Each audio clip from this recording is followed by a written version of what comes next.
क्या ऐसा भी रहता है कि आउट ऑफ सिलेबस भी कुछ या आउट ऑफ बॉक्स भी कुछ क्वेश्चन आ जाते हैं? जैसे अभी हम देख रहे हैं कि एसएससी जैसे एग्जाम में मैथ वाले सेक्शन में कुछ क्वेश्चन आउट ऑफ बॉक्स आ रहे हैं, तो क्या हिंदी विषय में भी ऐसा होता है?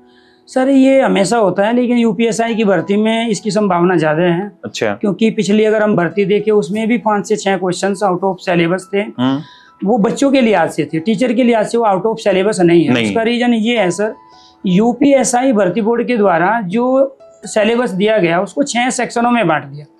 अब उन 6 सेक्शनों में एक सेक्शन है हिंदी व्याकरण के, तो टॉपिक उन्होंने डिसाइड कर लिए कि हम इस टॉपिक से क्वेश्चन पूछेंगे। लेकिन बाकी जो 5 सेक्शन बचे हैं उसमें बच्चों को पता ही नहीं है उसके अंदर कौन से टॉपिक है, कौन से सब टॉपिक है, कहाँ से किस तरह की क्वेश्चंस की वैरायटी पूछी जाएगी। तो वो एक बड़ी समस्या है, बच्चों को सिलेबस की क्लियरिटी उस लेवल पे नहीं। तो सर आप इस यूपीएसआई वाले बैच में मुझे ये बताएं कि ये आप कौन कौन सी चीज किस किस सीक्वेंस में पढ़ाने लग रहे हैं कि भाई पहले ये टॉपिक और इस तरह से, और क्या आप इस बात की जिम्मेदारी ले पाएंगे या ले रहे हैं?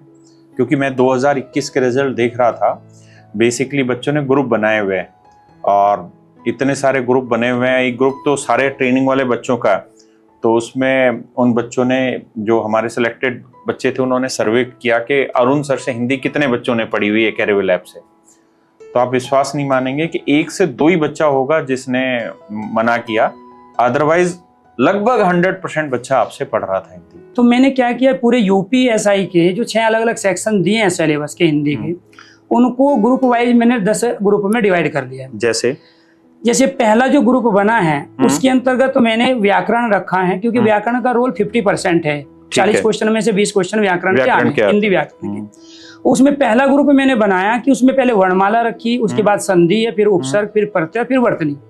उसका रीजन ये है सर, और पहले आप इसी को पढ़ाएंगे? पहले मैं इसी को पढ़ा रहा हूँ। ठीक है। जो 18 तारीख से क्लास चल रही है उसमें मैंने वर्णमाला से शुरू किया है।